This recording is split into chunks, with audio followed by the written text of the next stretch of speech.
and hopefully this will be really helpful for you in this term and this year. So I'm going to begin. So ultimately, we are one profession, which by very definition means we have a shared foundational knowledge which must be exercised in non-routine situations.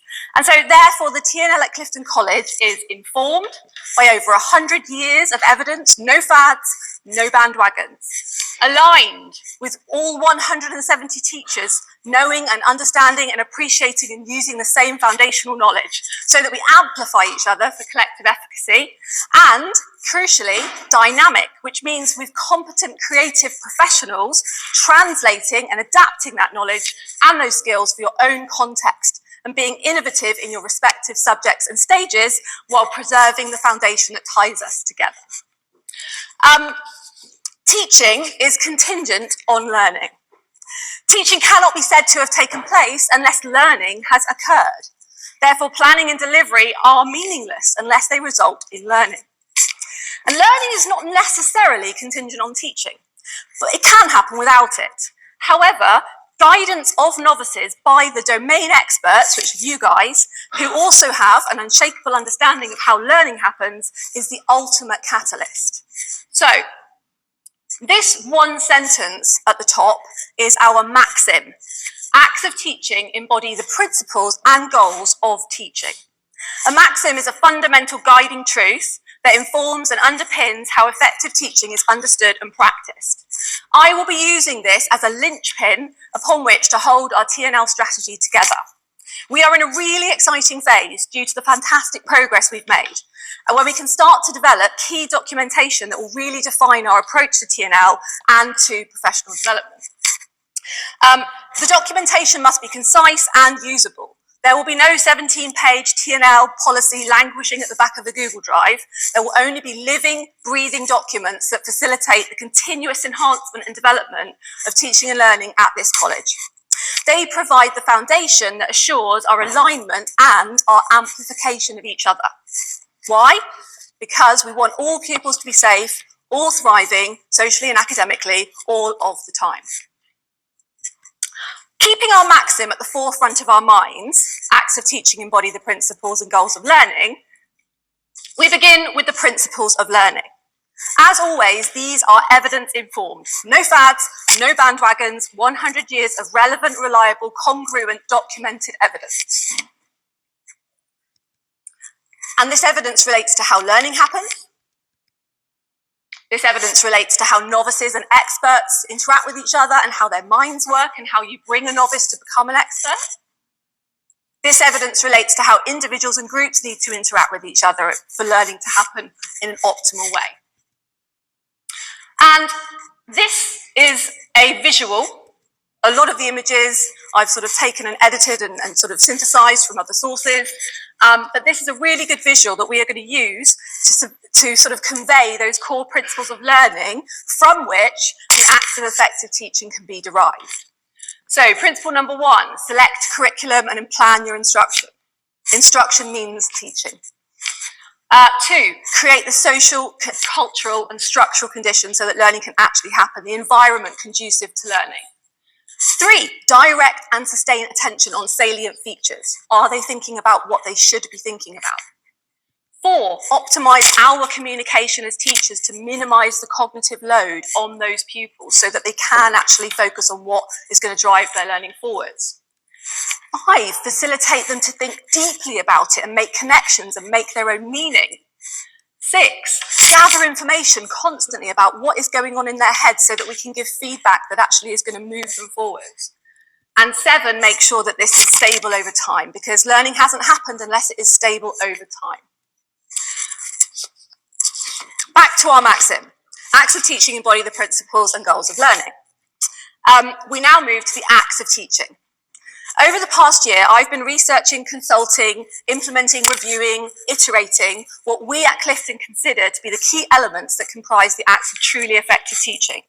Many teachers across the college in this room have been involved in this process, and we have gone through many versions to arrive at what I'm about to show you today. They've been designed and tested to be relevant, hopefully, to any teacher, regardless of subject or stage, so that we have that foundational alignment upon which we are all connected. If anyone disagrees, please do let me know afterwards, because this must be relevant to everybody. We are pinning our colours to the mast. So we have the Clifton Compass, the 10 touchstones of teaching. A compass is a great title because a compass is a fundamental tool that indicates direction and aids in navigation. And a touchstone is a fundamental or quintessential part or feature of something which serves as a basis or a reference point. So we have 10, yellows and blues. Yellows pertain to sort of more longer term embedded development of strategies and skills that can be sort of deployed from expert teachers. Planning and structure is a little bit more concrete, a little bit more like lesson elements that we're working on. So here are the 5 skills and strategies of effective teaching. Behaviour management, we've sort of gone from bottom to top in terms of kind of importance. Behaviour management, inclusive teaching, getting that ratio to the max of participation, constantly formatively assessing what's going on in their minds so that we can deliver effective feedback and respond in our teaching. And on the blue side, we've got the 5 sort of more structural elements, the big picture, getting the kids ready, getting them mentally prepared, goals of the lesson, of the learning journey, designing the tasks, explaining really well, and modelling so that you've got that gradual handover.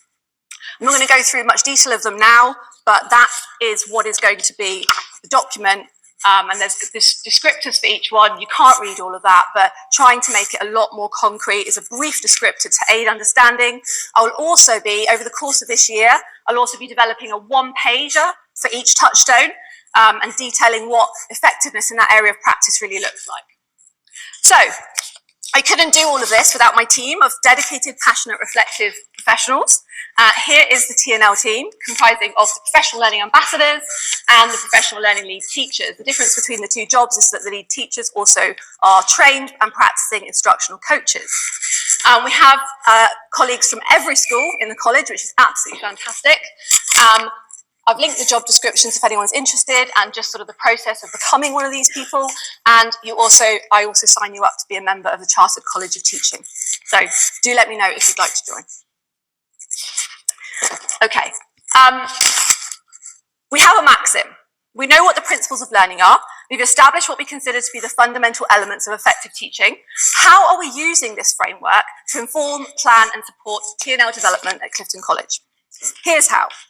By bringing together our touchstones, our acts of teaching, and our principles of learning to support truly meaningful and strategic change. So last academic year, we worked super hard on establishing an environment conducive to learning. On number 2, creating the social, cultural, and structural conditions for learning. Well, you've got to start there. All else is futile. If you don't have that environment, nothing else is going to happen. We worked on optimising our communication, front-loading, making sure that we're pausing and insisting before we talk.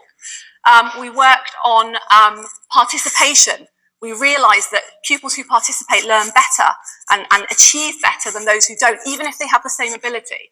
And so it's our duty to ensure they have equity of participation across the whole classroom. And finally, we looked at the big picture with our do now activities, getting them ready for the learning that is to occur. I'd just like to say at this point, I am so proud of what we achieved last year. We're seeing the change in watching all the lessons. You guys have worked so hard in really putting this into practice.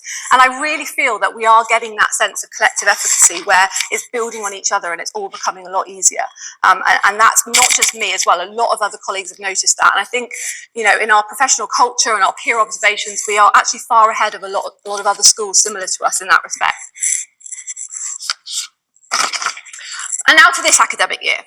Our focus is going to be on developing truly effective adaptive teaching. This is a definition of adaptive teaching from the early career framework. It is it is a far, far, far better way.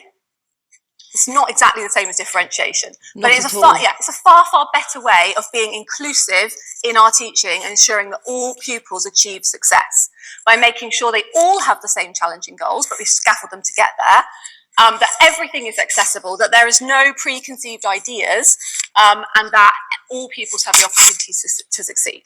It is a sort of a process, so we're going to have to work on it in parts, but this is the whole year we're going to focus on adaptive teaching. So again, we're always going to be using our touchstones and our active teaching and our principles of learning. So these are the touchstones that it's going to hit on.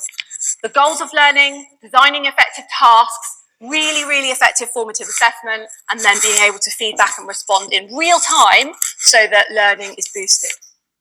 And these are the principles of learning that are going to be hit on this year. We're going to be really drilling down into how we select curriculum and plan our instruction. How do we make sure that pupils are thinking really hard about what's really important? How do we gather valid information about what's going on in their heads for all of them as regularly as we possibly can so that they're learning, so that they can all succeed? So, but what does this logical progression of foci look like across the year, and how does it tie in with what we've already been working on? This was what we did last year. The reason we did it last year was not just because I felt like it was because this has got to be in place, otherwise adaptive teaching won't work. So this is everything we did last year. This is our solid foundation that enables adaptive teaching to be truly effective. Adaptive teaching is sort of in two parts. It's what you do before the lesson and what you do in the lesson. So there is preparation that needs to be in place, and this will involve setting effective goals, designing effective tasks, and actually preparing a bank of responses, an arsenal of responses, once you do that formative assessment, that you can deploy in the moment so that you're not completely overwhelmed. Obviously, there'll be stuff that they do in the moment that you're not prepared for, and that's where expertise comes in. In the lesson, this is the second half of adaptive teaching, it involves constantly dropping location pins on every pupil all the time. What's in their head? What's in their head? What are they thinking about? What are they thinking about? What are they thinking about? What are you thinking about? Literally, that's all you need to be thinking that all the time. How can I find out what they're thinking about? How can I find out what they're thinking about? How can it be valid? And then if you do that, you'll be able to act appropriately to drive the learning forward. So how does this look across the year? 3 terms, we're going to start where we need to start with our goal setting and our task design this term, so that's going to be this term's focus. Next term, we're going to look at what are really good ways to do formative assessment in a lesson. And then in the final term, we're going to work on preparing our bank of resources and how do we actually deploy them in real time. And so to this term, Michaelmas 2025. Well, all journeys begin with a destination.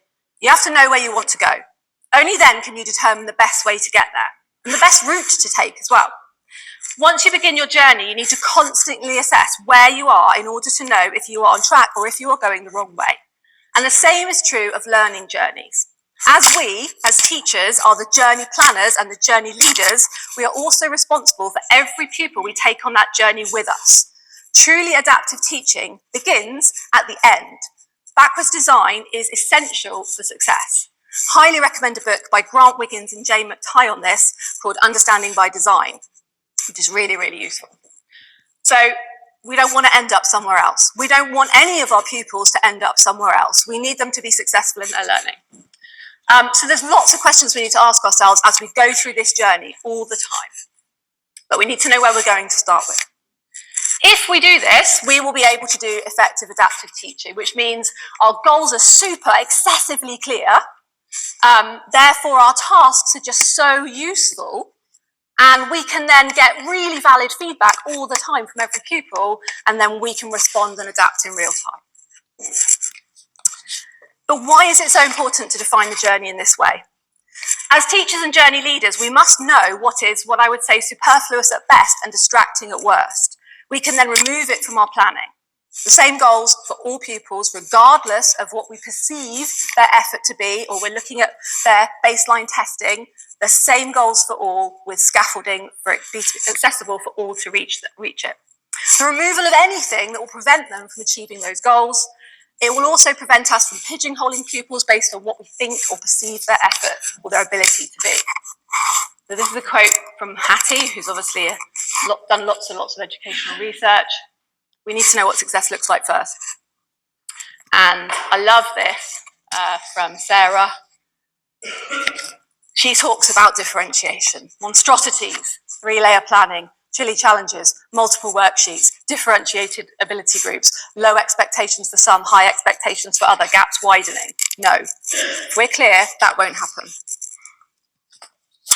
When we map and chart the learning journey, It's really, really important that we focus on the learning we hope will take place and nothing else. If we don't do this, we risk falling into the traps of activity-based or coverage-focused planning. We do not want activity-based, coverage-focused. We don't want, what am I covering today? What string of activities are the pupils going to do today? Not what is it in this lesson, what's the whole journey look like? Not what resources am I going to make? Not how can I make sure they have fun, although fun is good, but that's not the driver for our planning. I would say success is the biggest driver of motivation. What learning do I want to happen over time? Plan with learning in mind. Dylan, I can't give you a presentation without quoting Dylan Williams. We don't want to be planning like this. What cool stuff can they do today? Because unless we've focused on the learning first, that's not going to work. And this sort of goes back to my first slide about teaching being contingent on learning happening. You haven't taught unless they've learned. Remember our maxim? There's one part we haven't explained yet, the goals of learning.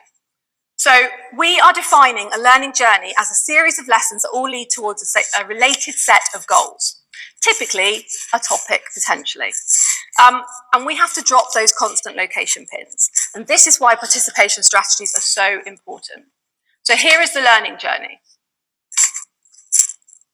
So we have to define our long-term goals, our broad overarching goals, and then below those we have to define the sub-goals.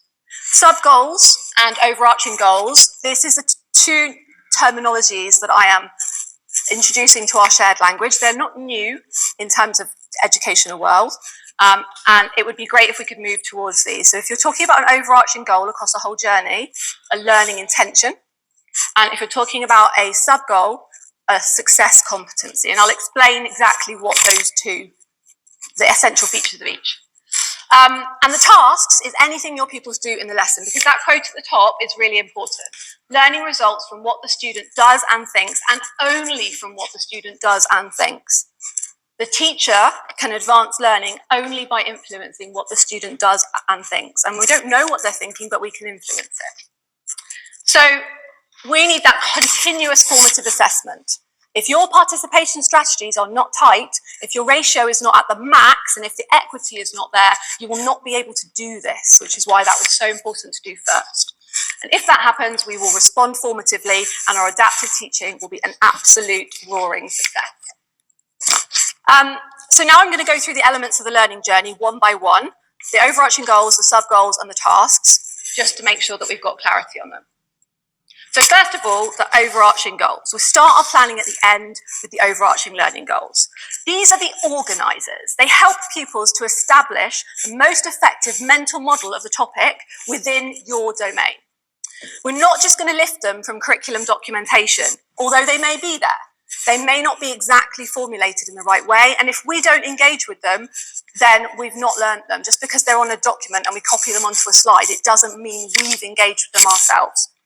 And it doesn't matter how long we've been teaching, by doing this, we will teach even better and plan even better.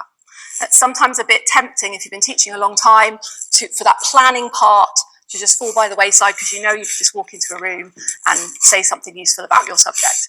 But we really have got to be intentional about this. So what are the sort of enduring understandings? What are the main concepts? What are those big overarching things? Identify them, pin them down, specify them. Usually these will be using abstract verbs. Know, understand, appreciate, master. There's an example. Understand the global significance of deforestation. In a particular topic, you might only have 5. Try to get it really down to the real basics, because these serve as giving purpose, direction, connection, and a framework to the entire learning. And you can go back to these again and again and again and again in every single lesson. Here are our learning intentions. Here are our learning intentions. This is the one we're working on today. This is the one we're working on today. It gives them a framework. And research shows, and I've got lots and lots of quotes here from that when pupils are given these, they are more engaged with course material, they study more deeply, they are more reflective, and they are more consistent. And there are multiple sources that back that up. I would just want one thing about my little icon there, open versus closed. If you're an English teacher or a teacher of a creative subject, you might find that your learning intentions are far more open. in terms of, and in this instance, so for example, I don't know, master the ability to write suspensefully, for example. In this instance, as an open learning intention, you would then, as you drill down into your sub-goals, you would use a menu of possibilities, because you can write suspensefully by selecting from your menu of possibilities. You don't have to use all of them. You could be an expert in one, you could be not so much an expert in the other. Also, if you've got an open learning intention like that, the advice is not to make it contextual. So don't say what you need to write suspensefully or descriptively about, because they need to be able to do it about anything. Okay, once we've established where the learning journey is going with those overarching goals, the learning intentions, we need to specify how pupils are going to work towards those goals, because those are abstract. Pupils need something concrete. How can they make progress and demonstrate evidence of that progress in a clear, measurable way that they can understand and that you can use to monitor? We can't formatively assess against something that is not demonstrable, explicit, clear, and measurable. And that is why the success competencies are so clear. We can't plan effectively for what they're going to do if we don't have those success competencies. So they are tangible evidence of progress towards the intention. Think about them starting almost with pupils can or I can. Here's an example, often using concrete verbs. Those would be more, and the pupils can easily say whether they can or cannot do that, and they can easily see that. And the other really important reason why we do these is so that we can design tasks that match those success competencies, which is how they progress step by step by step by step along that journey. Should also say a success competency is not this. Fill in the gaps, correctly match up the terms. That's task direction, so do not write them task-based. Learning intentions are not pointless. They are powerful and purposeful. If you've been teaching a while, like me, you may have a bit of baggage related to learning goals, potentially phrases that might involve LOs, things like that. Please throw them out the window right now. Carefully crafting, grappling, and checking learning intentions matters. We must reclaim this vital professional skill if we are to plan effective lessons and lay the foundations for successful adaptive teaching. Now, the last thing anyone wants to see, including me, is pupils wasting their time mindlessly doing an unthinking activity. And so that, no. It's what we copy into our books at the beginning of the lesson while we're chatting to our friends. Oh my goodness, I did a bit of AI image generation and this perfectly describes my reaction to that. Please do not misunderstand me. That is absolutely not what I am advocating here. Also, I am not advocating how it's done or when it's done, because you are professionals with autonomy. You can decide, but you do need to communicate them in a particular way. You do not need to communicate them in a particular way, but you must do it effectively and you must ensure they engage with the meaning of the goals. That's the key thing. Children need examples and non-examples. They need concrete models of what it is we want them to talk about, not abstract ideas. And you need to come back to them again and again and again. So, finally, we need to design tasks that align with the success criteria. So when we're now, success competencies. When we're planning our lessons, it's now down to what are the pupils going to do and what are they going to think about? Because remember, that's the only thing that drives learning. So tasks. Again, don't get me wrong, a task is not when they're getting up and doing something or matching something, although it could be. A task could literally be them listening to you doing an explanation.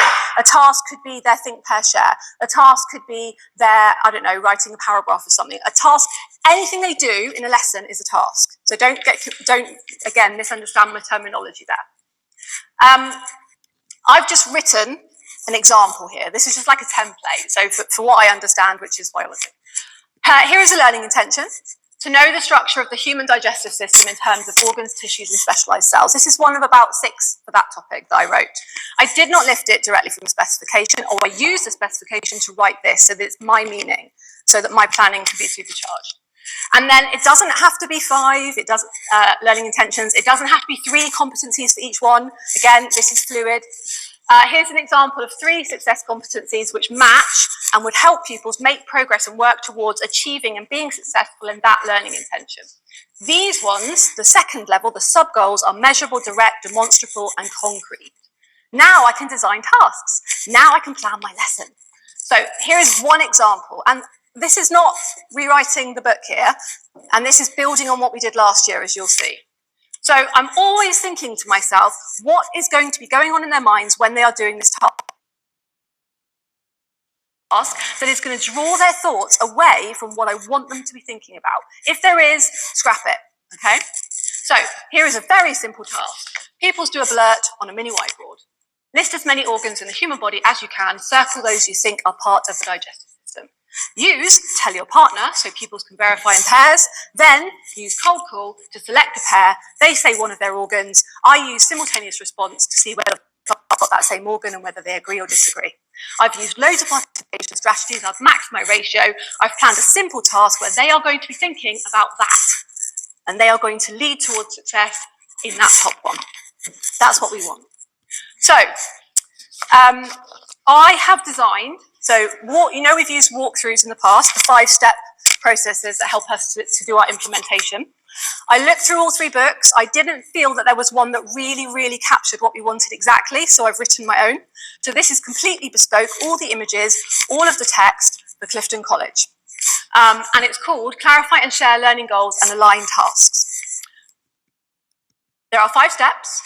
Plan your overarching goals, your learning intentions. Plan your concrete sub-goals, your success competencies. Design tasks that align with those sub-goals. And this is all your remember that we said adaptive teaching is in 2 parts? So we're starting with those goals. So this is what you do before the lesson. And then in the lesson, how do you share the goals with your pupils? And how do you check they actually understand them? Up to you. But how do you do it? Number 5, how do you then support your pupils to use all of those things, the tasks, the sub-goals, and the main goals, to chart their journey? Remember, we're trying to develop independent self-regulation. Say one thing, going back to my example, this is not enough. Somewhere I've got to have the detail. So, for example, for this learning intention, somewhere I've got to know what organs do I actually want them to know, what tissues, and what specialised cells. I have to write that somewhere. I might not share that with them straight away because they might just become completely overwhelmed. But if that is not available to them, the detail, they can't self or peer check. So that's really important. So I've actually done a doc, which you might see some examples of in your groups, where the detail is there and they know where it is and they can self-check. So that's really important. So here is lots and lots of sources, as usual, with links. And the group allocations are